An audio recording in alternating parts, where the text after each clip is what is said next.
Gary. All right.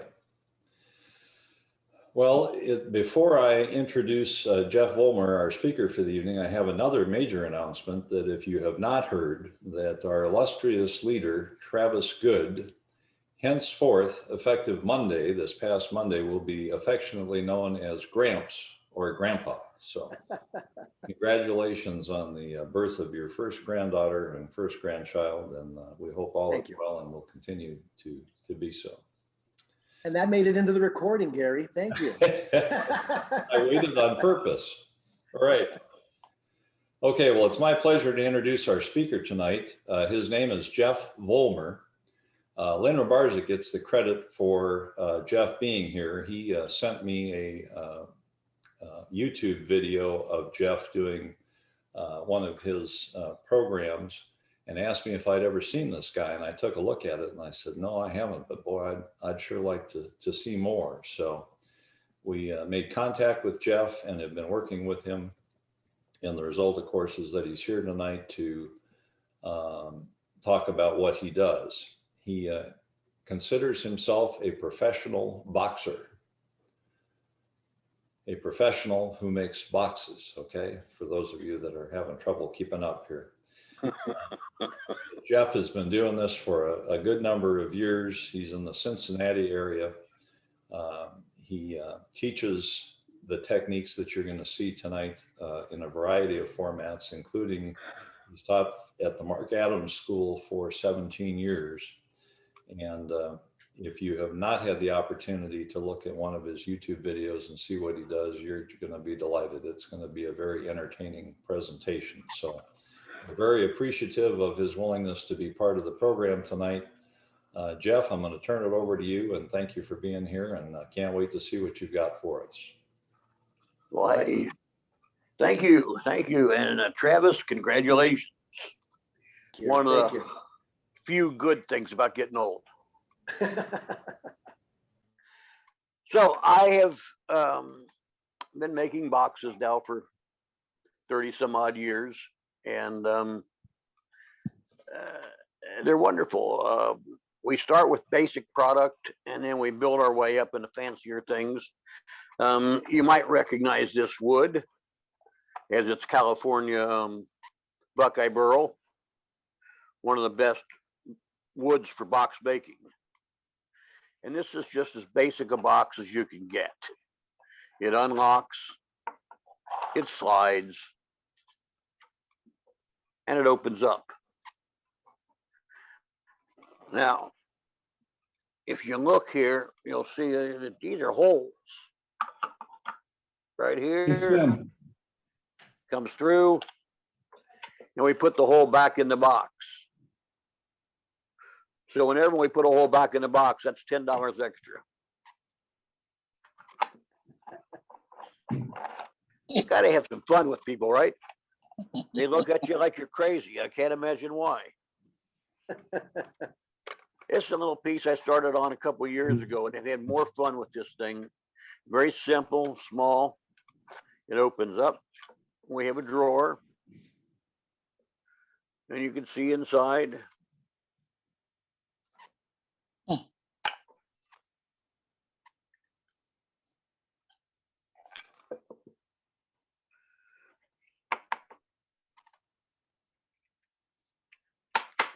There's the money. So we've got a small magnet in here. We drop this in, and it's gone. A little bit of fun. A great way to hide things. Now, a man gave me some wood a number of years ago, and it was a little smaller than this. It's actually upside down. There we go. So I'm looking at this wood. It's cracked almost to the center. It's a piece of aromatic cedar. So it took me a while to figure out what to do, but I ended up doing all my work through the crack. So I started by taking half of the log away.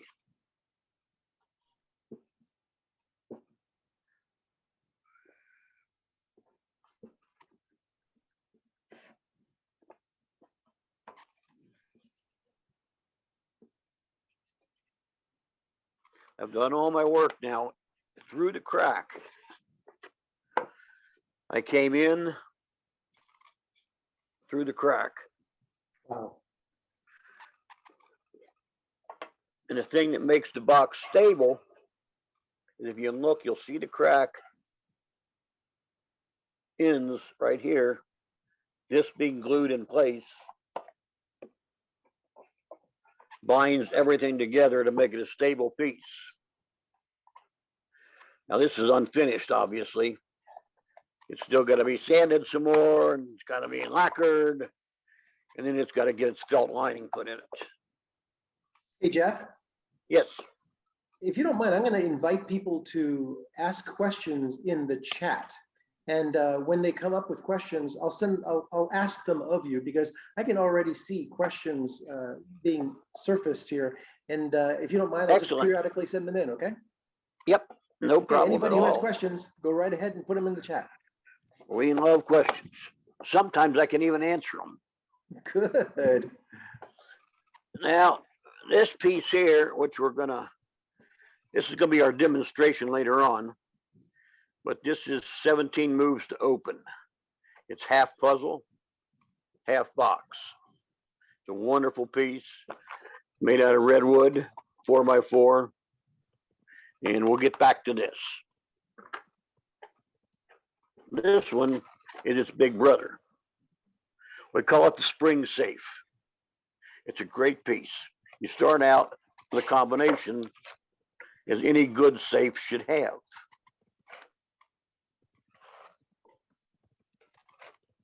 So you've got horizontal, vertical, horizontal, vertical. You just keep going.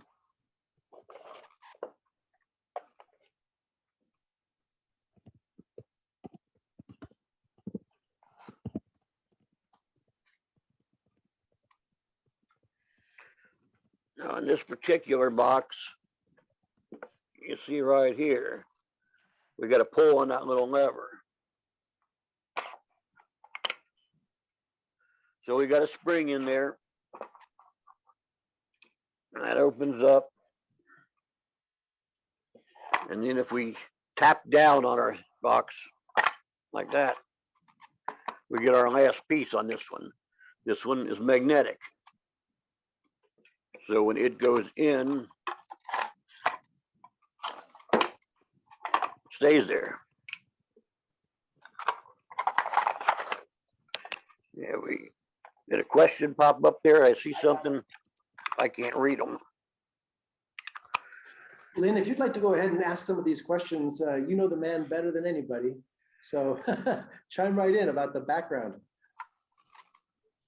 I'm sorry, background. Yeah, there was a question, Jeff. Somebody was asking whether or not you wanted to know a little bit more about your background. Like, where did you teach, and are you completely self-taught? What got you started on this? Okay, well, you know, I've been a hobby woodworker all my life. Okay, and one day I found out there's going to be a Renaissance festival near our town here, and I thought How many years ago, Jeff? How many years ago? 32. Okay. And I was a turner. Okay, I was not a box maker. I was a turner. So we opened the festival up, and I had all these turnings, a whole room full of the damn things. First customer comes in the first day, and bought a $150 chalice. Now, you know, 30 some odd years ago, that was a lot of money. Well, I knew I was rich right then.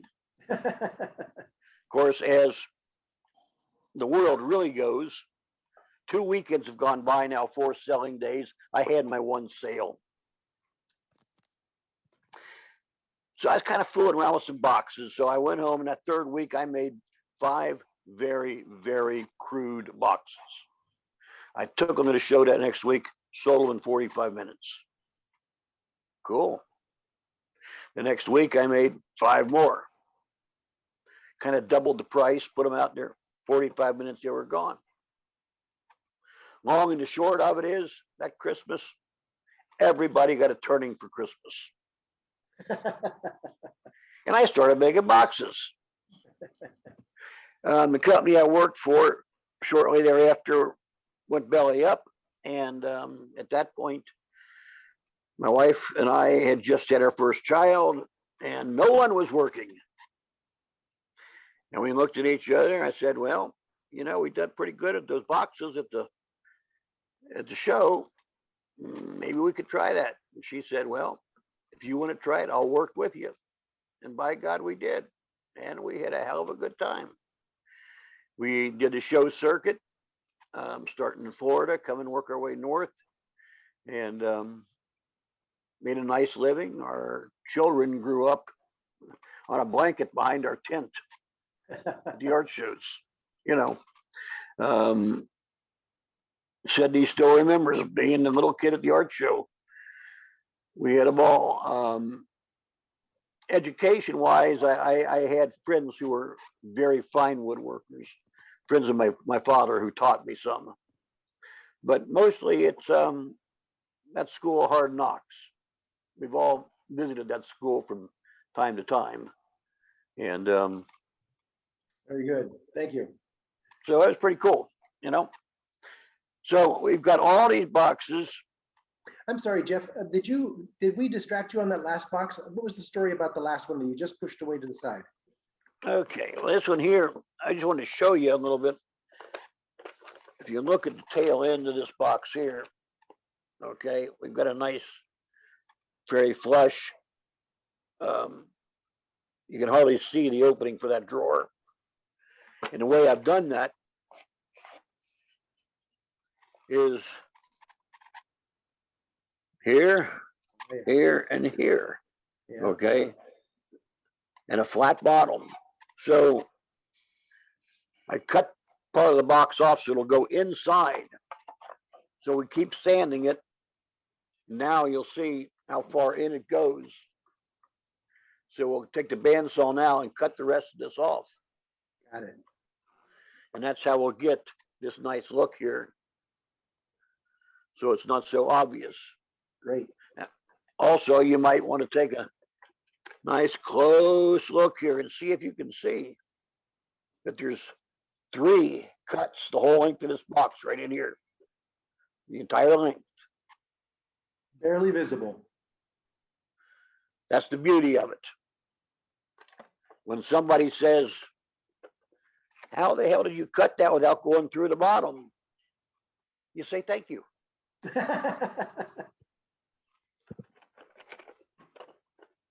So the only limit here is your imagination. And I hate the term woodworking. I kind of like the term wood playing. You know, the only education I had was a little bit of university. I went to the Conservatory of Music, and I was a dropout. So there it is. I've been a merchant all my life.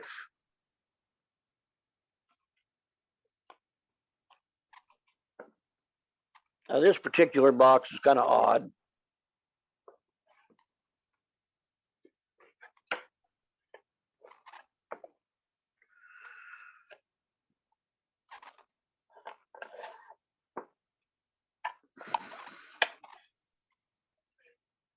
Ah. Are you fishing? I am fishing, my friend. I am. You know, it's such a ball to do these things,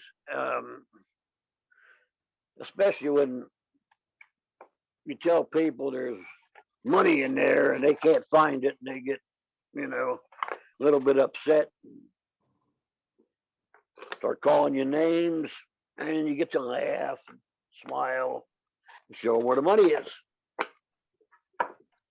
Always a way to hide it. So now sometimes, see how small that is? Yeah.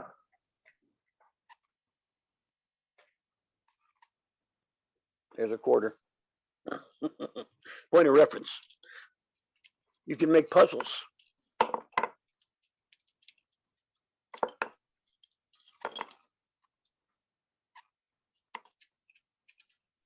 How many pieces is in that one, do you think, Jeff? I think it's 20.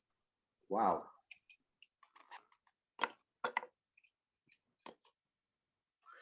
That was a little piece of plastic from Lacquer that they use for turning things. Very nice. Now, where is my, there we go.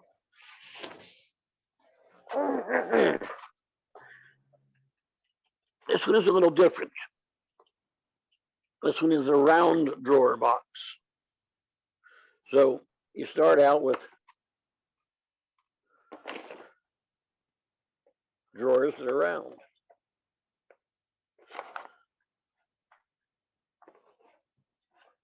Jeff, I thought all drawers were square.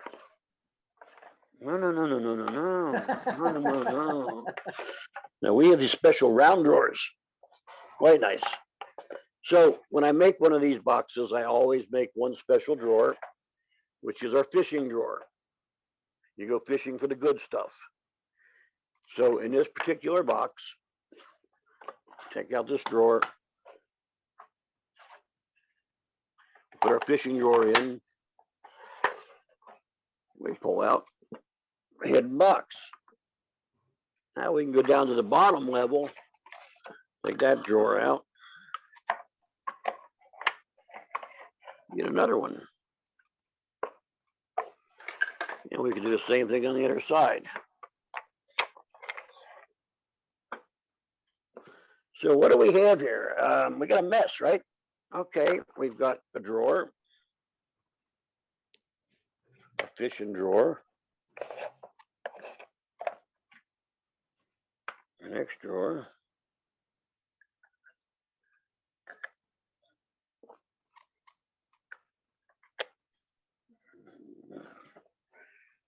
somewhere here. I lost the little one. This little puppy goes right in there. So that is the top. That's the top level. Yep. So we take those away, and our bottom level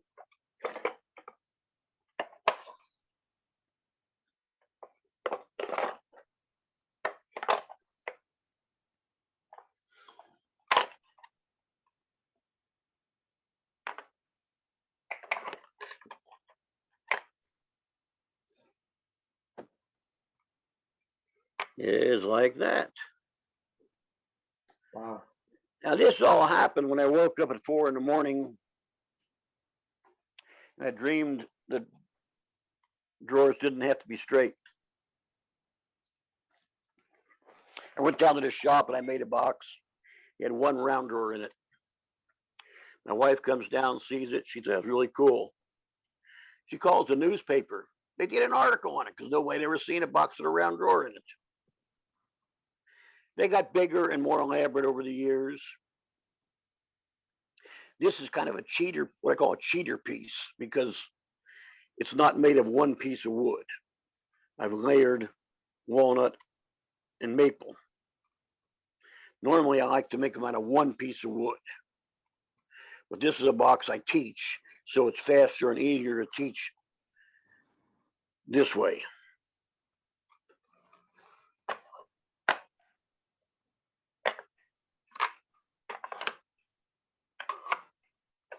That. Now, how did I get those? How did I get those boxes to come out? Magnets. Now, if you look at these magnets, you'll see there's two different kinds. One is your normal magnet, axially charged, plus, minus. These are a little different. These are diametrically charged. So no plus or minus here.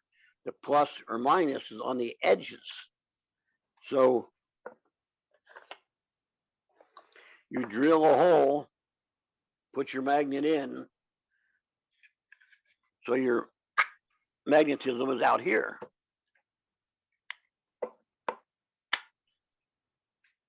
Got it. A really neat thing. There is a company called K&J Magnetics.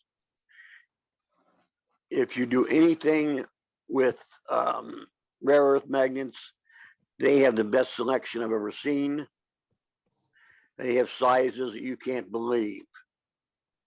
Prices are pretty good. These magnets, rare earth magnets, are rated in a N number, like Nancy.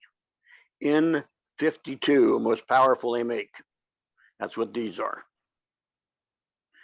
They have a lot of pull, and you can just have a ball with them. They're a wonderful toy. Now, making bandsaw boxes is best done on a 14-inch saw. You can do it on a bigger saw, but it's harder to get blades. You're going to be using an 1/8-inch blade, 0.25 14 tooth. It's a 93.5 on your basic 14-inch saw. Now, the blades can be bought when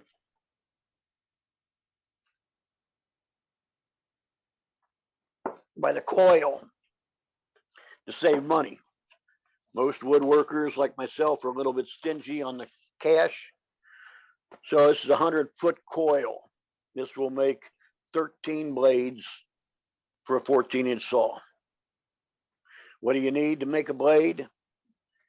This is the blade jig. You can get that at Rockler or any of the catalog places have it. This is handy flux.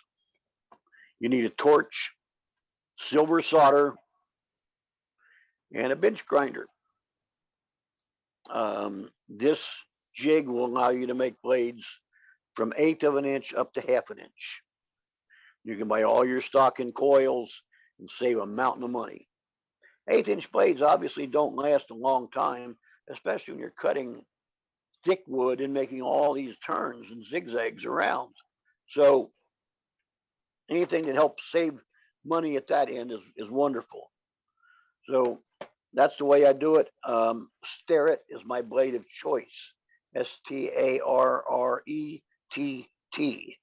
They seem to do the best of all sharpening jobs. Let me check my list here and see where I am on telling you things.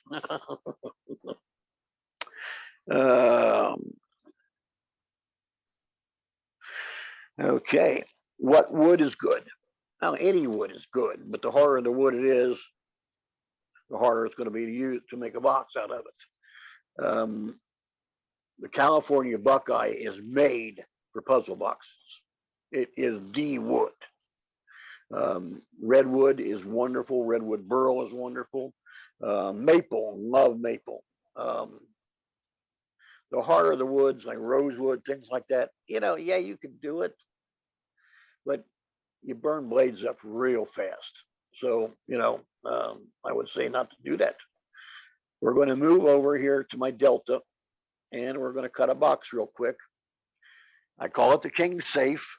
It is the one pictured on the front of my book. This is the one we talked about earlier. I said we'd come back to it. Well, we are. We're going to cut one. Cut this box out or no? I'm sorry? Sorry, go ahead, Jeff. Okay, we're going to move down to the Delta here.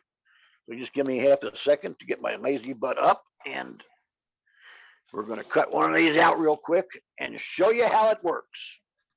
Watch that headphone cable. There you go. There we go. Hot darn.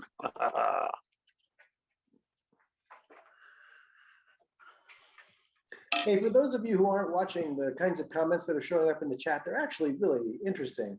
We also have the benefit of Lynn weighing in. So you get the benefit of the other half of Jeff's brain.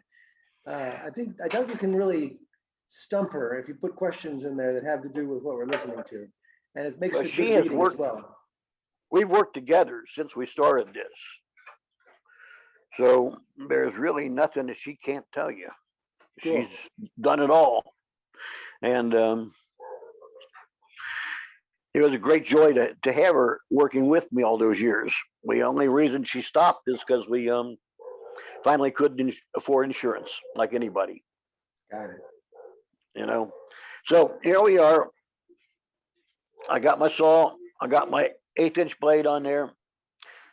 When you are setting up your saw to cut boxes, okay, level it to the side, yes, right, and level it to the back.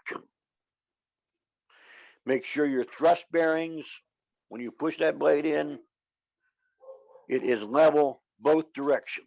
In other words, you're going to be cutting tapers, and you don't want to cut a taper.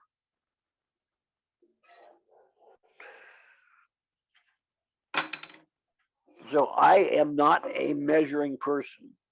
What I'm doing right now is I want to scribe a line on the bottom.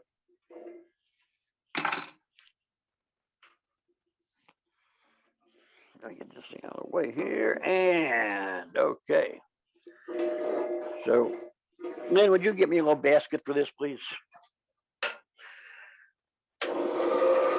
Oh, wow. Okay, well, you start by cutting off the bottom. The important thing in cutting off the bottom is you cut it off flat or slightly arched up so that when you're done, the piece sits and does not rock. If it rocks back and forth, you're going to have a problem making the next cut. Okay, so our bottom is off. We're going to cut our first piece. That's like playing golf, guys. The game of finesse here, okay?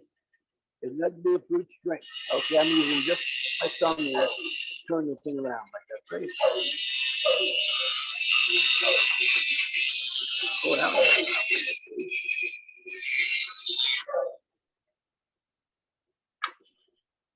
We cut off the top.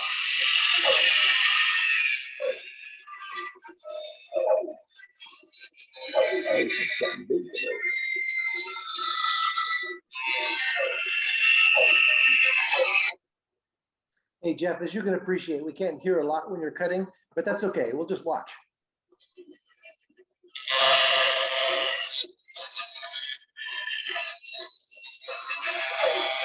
There's a brand new blade on here right now.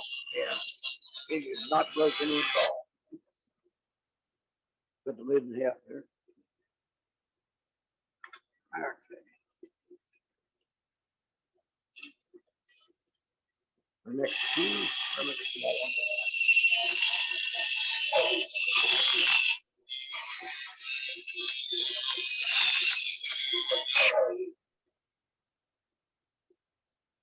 Your next slide.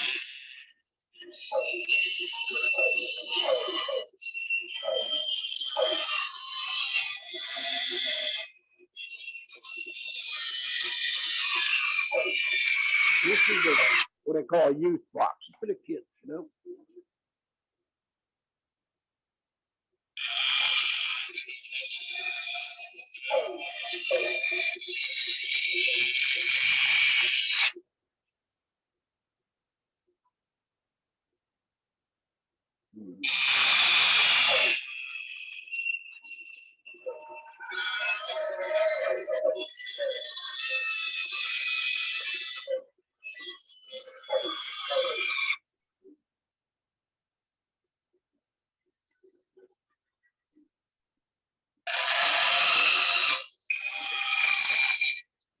Now I'm going to look and see how far to cut that is.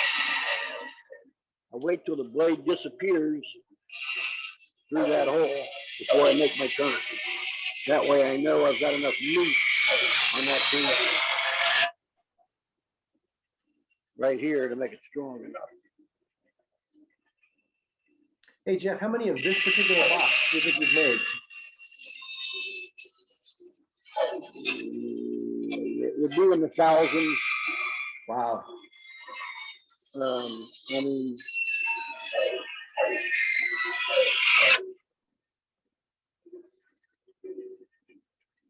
it's a wonderfully fun piece.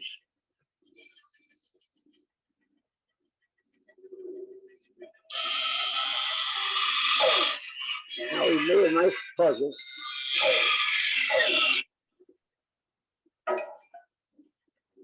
How many pieces did you say we'd have in the end? Total of 17 when it's done. Okay. We're going to make our box itself here.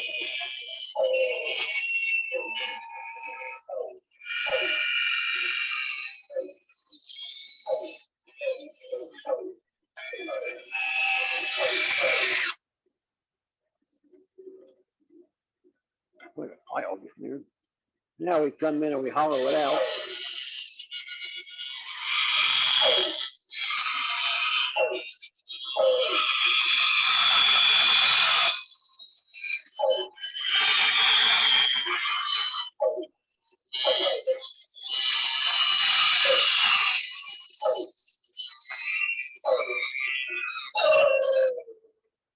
Jeff, when you say hollow it out, is this the chamber? Is this the inside? This is the chamber, right? Got it. Got it. Now we put the inside lid. And we put some shoulders to hold the lid up.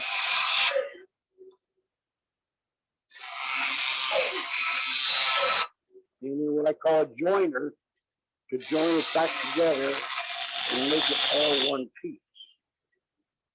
So at this point, we have cut the box.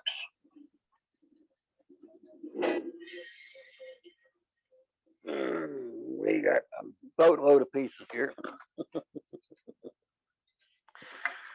So we dig out our bottom.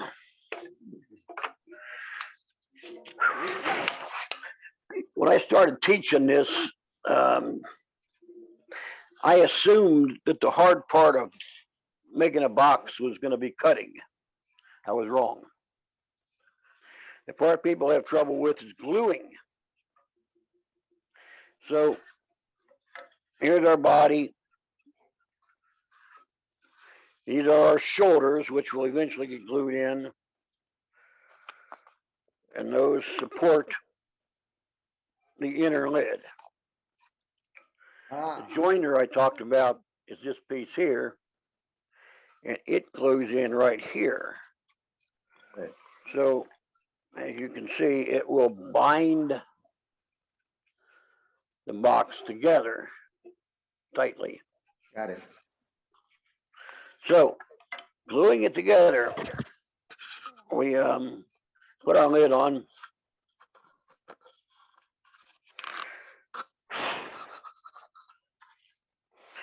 Sometimes you got to actually sand stuff, but usually not much. A few little burrs, take them off. Make sure we got our bottom the right direction.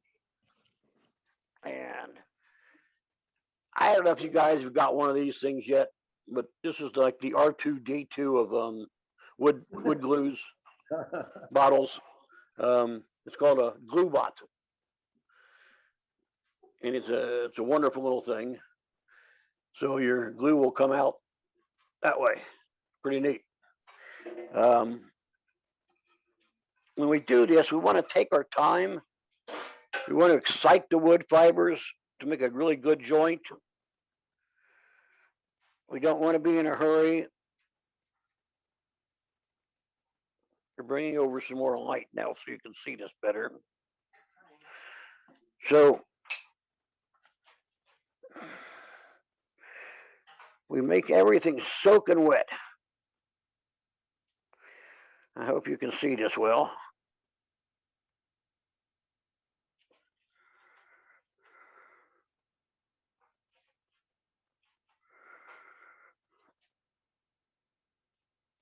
It is soaking wet right now. And we take a couple of minutes and we chat and we do our things.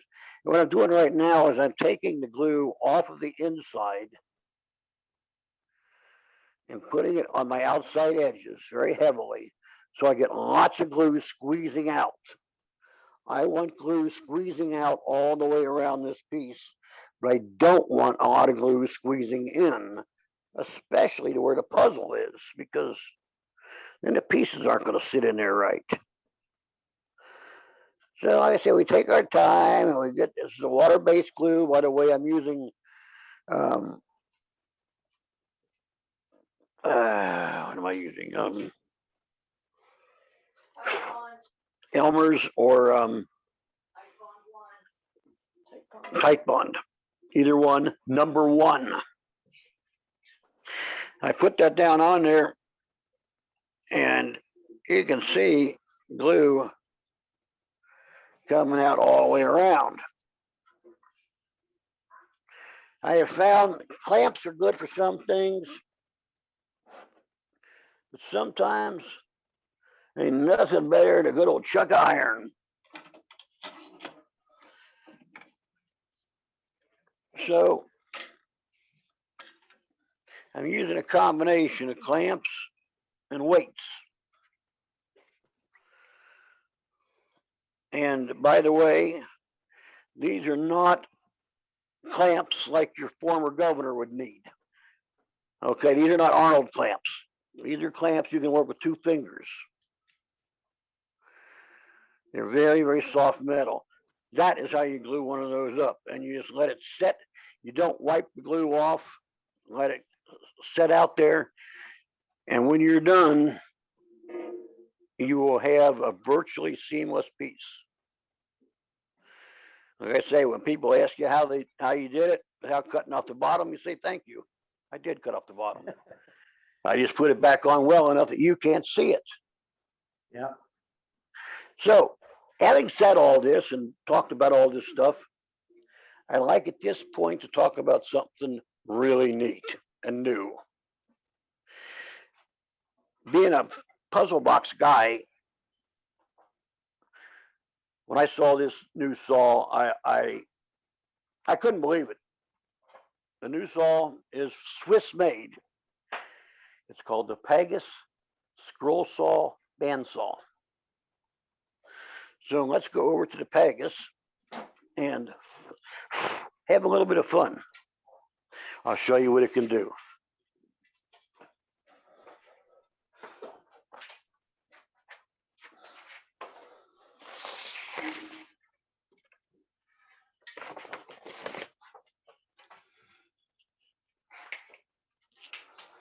I had a block of wood here. Yeah, there we go. Okay.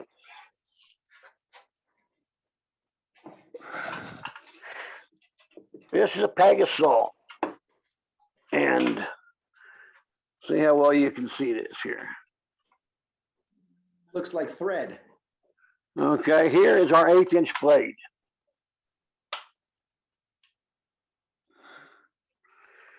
Here is our second largest blade for the Pegas. This is a number 12. It is 1.5 millimeter deep by 0.12. This is 5 millimeter deep by 0.25. So it's an enormous difference. And this one goes down to a 0.05. They have 0.05, 0.07, 0.09, 0.12, and 0.14. The 0.14 is good for ripping, cutting big pieces of wood. Think about that, cutting big pieces of wood. And that has a kick, you know. The 0.12 is, like I say, their second largest blade. So the beauty of the saw, first off, it's got a slow start motor. I really like that. It doesn't jerk at all.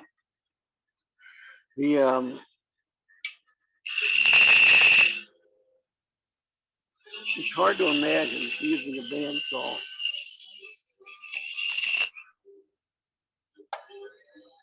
to cut a toothpick, but I just did.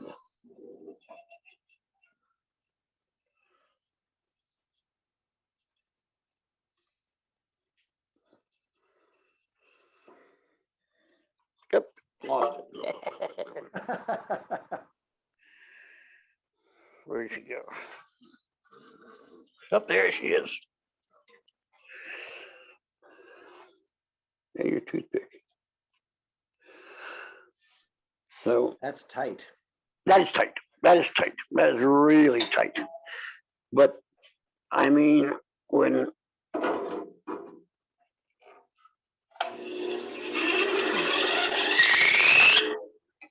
it cuts fast,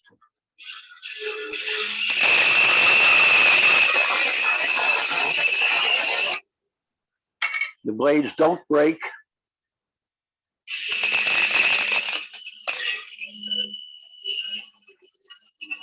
Now remember, this is the second largest blade they make. There's almost no deflection at all.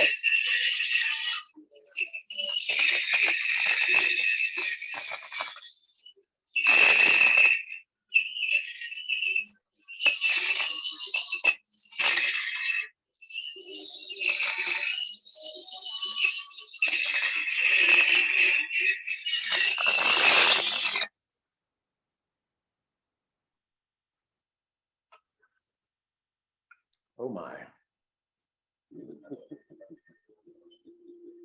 Isn't that a kick? Wonderful. The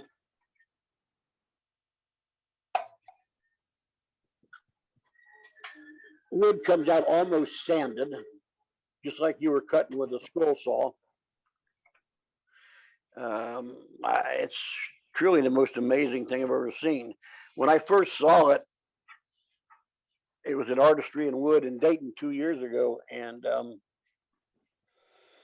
the end of the show, I mean, I flipped out when I saw it. At the end of the show, I asked the guy, I said, so how many blades did you go through on that demonstration?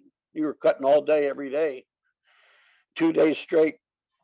The guy said, what do you mean? I said, well, how many blades did you burn up? He said, well, none. Come on. Give me the real story here. Yeah, no, none. Honestly, I thought he was lying to me, but no, he was true. We used this saw at Mark Adams when I was teaching, and we used 2 blades. And the only reason we used 2 is because the one of the students tried cutting through a 1/2-inch magnet with the saw. Hey, Jeff, how did this affect your puzzle box making? I'd imagine the kerf was a lot smaller. The Oh my angles God. were a lot tighter. Oh, yes. I mean, just absolutely right. You know, like anything, there's good and bad. Okay. The good is I can really make small stuff. I can make things sanded beautifully.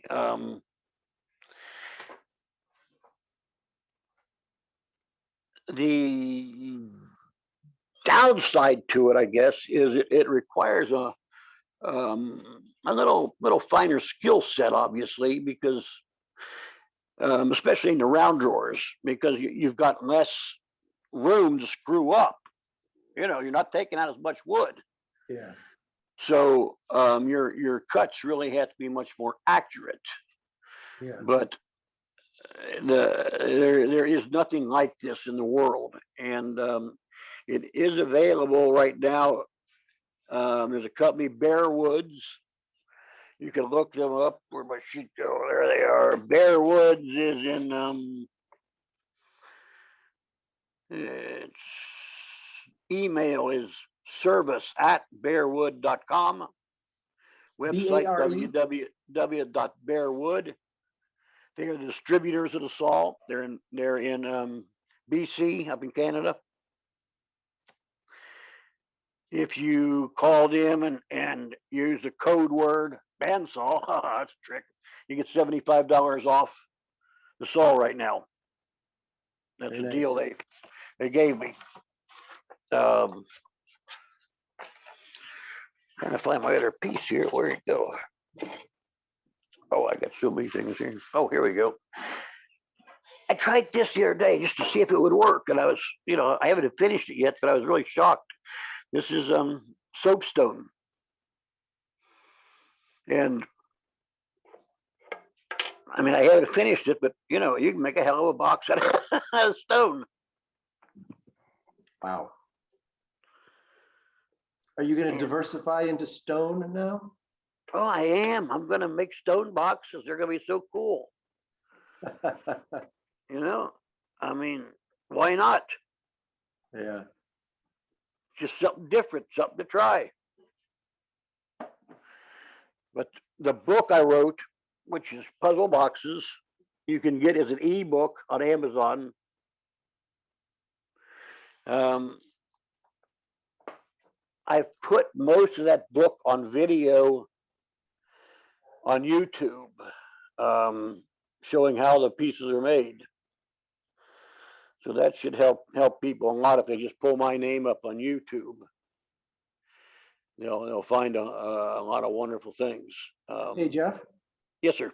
One thing I remember you describing was how you basically, in a piece of burled wood, went in and discovered what the box would be based on what you found inside. That is to say, it sounded like such a discovery process that you went through. Can you talk a little bit about that? It is a discovery process. The piece I showed first, that little Buckeye piece, where'd it go?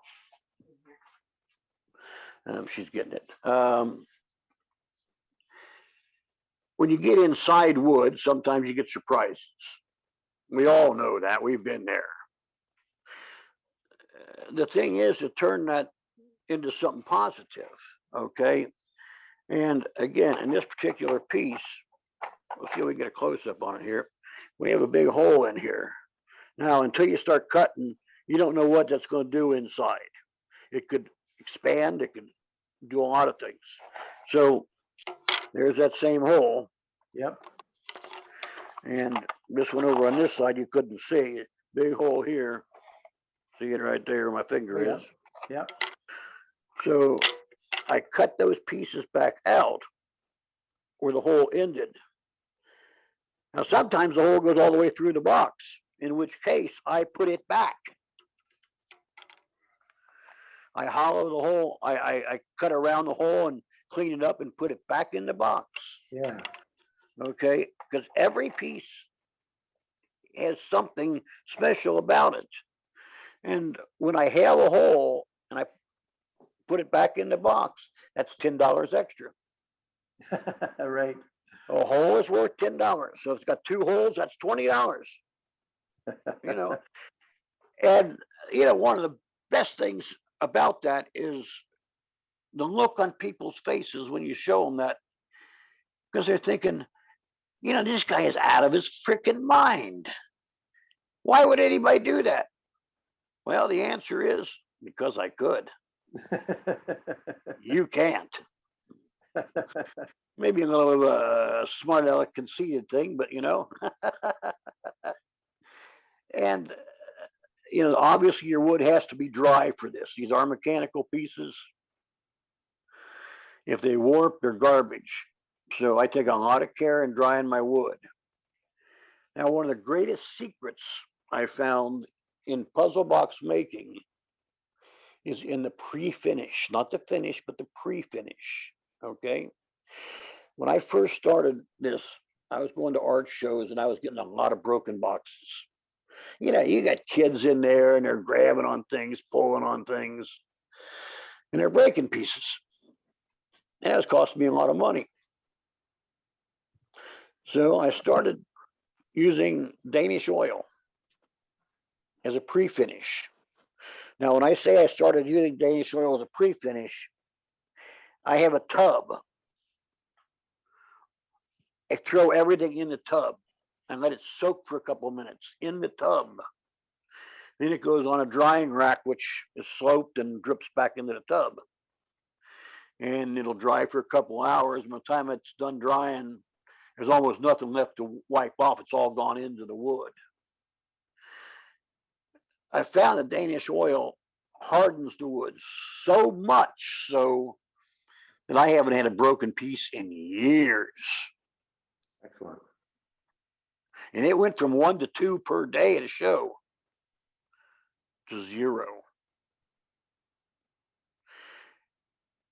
Danish oil is basically oil with a polyurethane particles in it. So the oil pulls it in and it coats the cells with polyurethane. It kind of acts like a orifice in a gas line or something, you know. It makes the hole in the wood, the pores smaller. It allows wood to accept moisture and to discharge moisture, which is what wood does. It has to. But it lets it do it at a metered rate, so it doesn't damage the wood. You know, normally when one cell gets wet, it gets fat, swells up, kind of like me. And the cell behind it gets stressed because of that. So with the Danish oil, it can't get enough liquid in fast enough to cause that to happen. Yeah. It limits the stress, and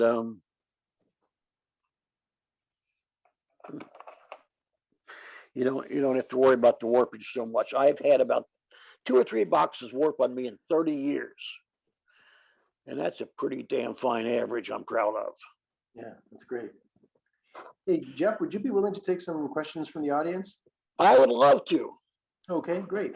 So I'll ask a question in just a second, but other people, please feel free to unmute yourself. If you already have all your questions answered, fine. But if you'd like to unmute yourself and ask questions of Jeff, that'd be great. Jeff, I had one for you because I remember when we spoke, you had talked about how one of the most important things that you had to learn was the gluing. And you sort of showed us a little bit about that when it came to the soaking, the clearing it away from the insides, allowing for a lot of it to squeeze out on the edges, etc. But do you have other tricks that you've learned that really made a difference so that your pieces look more like one block rather than multiple layers? I do. Sanding with wet glue, if you've got a little gap. Yeah. Okay, I will put wet glue in there, and I will take some sawdust from that, and I will push it in there, and then I will sand it on the belt immediately. And when I'm done, there won't be a gap anymore, and you won't even know that I did what I did. Cool. It's putting the sawdust right back into it as it goes. I saw a question on here just before it popped up and said, what do I use for a final finish? Well, I use lacquer. I started using M.L. Campbell pre-catalyzed lacquer a couple of years ago. It's a wonderful product. Dries fast, sands well, real hard once it's cured out. But it lays on nice and heavy. I use a spray gun. And remember, if you're shooting lacquer, lacquer likes to be warm. It does not like to be shot cold. So even if you're using a spray can of lacquer, take a pot of really hot water and put your damn can of lacquer in there. Let it get nice and warm, then spray it. My spray gun sticks in a crock pot on low. There was a question about how much cure time between the Danish oil and the spray lacquer. 24 hours. Okay. 24 hours, real quick. Obviously you leave the pieces apart so they can evaporate everywhere.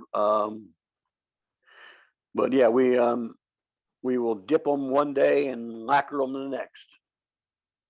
Now, lacquer takes 2 days. When you say we, do you always mean you and Lynn? I'm sorry? When you say we, do you mean you and Lynn? Yep. Okay. Yep. At this point, it's just us. I mean, at one point, we had 6 people working for us. Wow. And, we were turning out a lot of boxes. We were mostly wholesale. We were shipping. You could find our boxes in all 50 states, Paris, London, Stuttgart, and Quebec. Wow, that's great. Hey, somebody asks, are there any bandsaw safety tips that you would share with us? keep your fingers out of the blade. How about anything not- more than that? Do not cut on the saw when you're sleeping. I fell asleep with the saw, cut the end of my thumb off. Really pissed me off. Woke you up, right? I did. Yeah, it woke you up real fast. You know,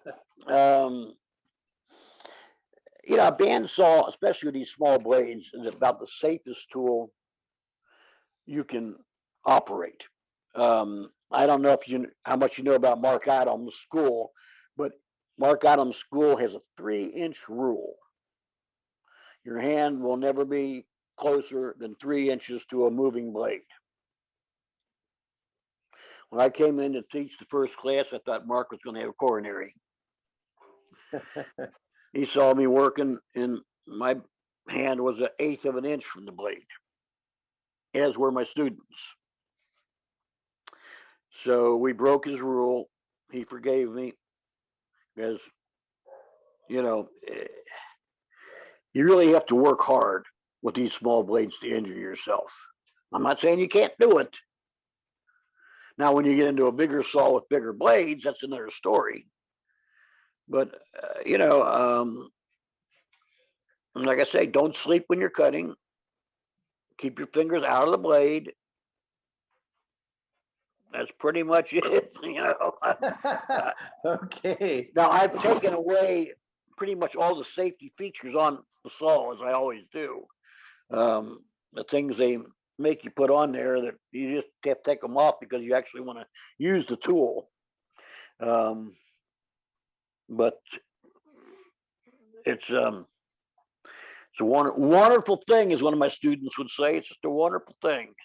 Hey, Jeff, was Pegas spelled P-E-G-A-S? Yes, Pegas. We rely very much on a guy named Paul Shankin in these general meetings to provide us with links, and he hasn't provided us with one. So I'm sort of not quite sure how it's spelled, but I'm sure he'll come through and give us a link. It is Pegas, and like I say, it's distributed by Bear Woods. There we go. Aha! There you go. Now, this company has been making scroll saw blades and scroll saws for years. Make some of the best scroll saws in the world. And I can't tell you much about them because I hate scroll saws. They drive me nuts. They're just too slow. This thing for intarsia is wonderful. You can, I mean, your inlays you're almost taking away no wood when you put a number 5 in there. You hardly can see the blade. Like I say, you know, the number 12 right there. And there's our 1/8 inch. Yeah. And the 1/8 inch, you know, is you gotta realize is the thickness of the blade. 0.43, not 0.25, is the actual cut. Because of the way it's configured, the set in the blade. And how they make these is the biggest mystery in the world. I spoke to my nephew, who's a materials engineer for General Electric, and I told him about these blades, and he apprenticed with me when he was younger, and he said it's got to be some kind of special ceramic coated metal. I have no idea. You just don't run out to Rockler and get a jig and weld it up yourself? Not like no. You know, we changed every blade, every bandsaw, I should say. At Mark Adams, when I was teaching, we changed every bandsaw out with new blades twice. But the Pegas, the only reason we had to change it out once was because the guy tried to cut the magnet in half. Right. I mean, come on, you know, you got to have some. That's right. It didn't work well. But any other questions out there? Please feel free to unmute if you'd like to ask. I'll tell you what, you want me to come out there and teach for you? I'd have a ball doing that.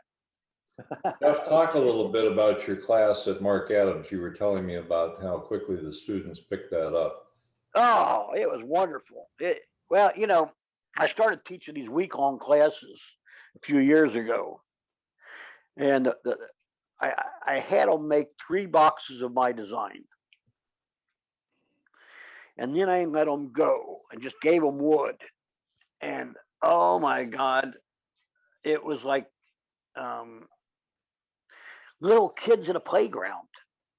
Here's these 60, 70-year-old guys, doctors, lawyers, whatever, and the next thing I see is they're out at the burn pile dragging shit in. Can I cut this? Can I cut that?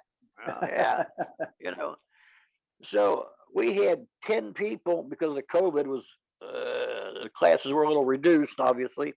We had 10 people instead of 16 I normally have. And they made 96 boxes in 5 days. That's a lot of boxes. Yes, it is. And the plan was for them to make 40. That was my goal. So I'd say we reached that goal plus surpassed it.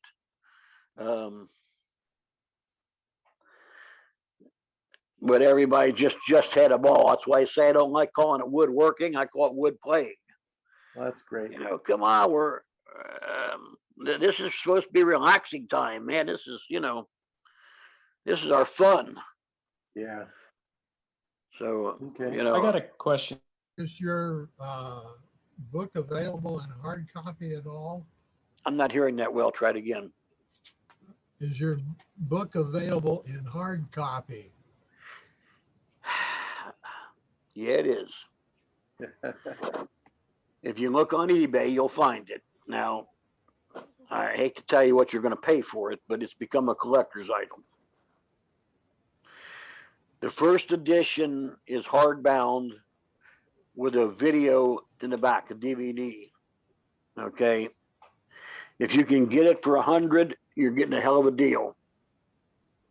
Yeah. If only I knew they were going to be that popular, I would have saved a bunch. But they did a second version, which was soft bound, no DVD. You can usually get it for about $60, $70. The third version they did was kind of like a comic book. It was a softer paper, so you don't have the sharpness of a good hardened sheet.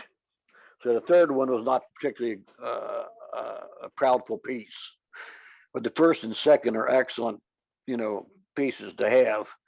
Like I say, you can get them as an ebook, but there are no more. Jeff, when I was looking into talking to you about this presentation, I went and did look for your book. The Amazon ebook was there. The only printed copy was over $500. And why didn't I save them? Okay, damn. I sold them all for $29, guys. Congratulations on the book's success. That's great. It was success. Okay. I want to do a second book. I'm ready, but I just got to find a publisher since F&W went out of business. Oh, that's what happened. Got it. Okay. Well, look, it's getting to the point where we should probably wind this down. Frankly, for everybody's information, Jeff is in the Eastern time zone, and his daughter and his wife are also still there. So we're talking about 11:30 now. So yep. we've asked a lot of them, not just Jeff, but also his supporting cast there. So since we don't have any more questions right now, Jeff, we just want to thank you very much for having done this. This has been so much fun. And been a ball. Thank you very much for doing it. Yes, Gary, go ahead. Before you wrap up and we lose everybody, let me mention that Jeff and I have talked about the prospect of him coming out to do some classes on his box making. And the obvious question is how many people would be interested in doing that. So let me ask you that if you are interested in taking a class from Jeff, email me, and if we get a quorum, we'll see if we can put that together. Thanks. There you go. And Jeff, if this isn't going to boost your ego, I don't know what is. We're having people who've been searching online for the price of your book. The Mhm. lowest price on Amazon was $535. The hardcover that somebody else found was $920. Oh, damn. The 920 was new, not used. Wow. Time for another book, Jeff. I would say it is. Damn. That's a hell of a chunk of money for a book. Yeah. Well, My look, God. Jeff, thank you very much. And Sydney, you folks out there don't know, but Sydney's been the audio and video expert, making sure that the lighting is right and that everything was going to come through and be audible. Lynn was the force behind the scenes on a lot of the questions being answered in the chat room, and obviously Jeff's partner forever. And there we have Sydney putting a thumbs up. Jeff, you, of course, center stage. Thank you so much for having done this for us. We really enjoyed it. Thank you. Thank you, guys. Good night, everybody. Good night. Have a great tomorrow. Good. This is Dan Redder signing off.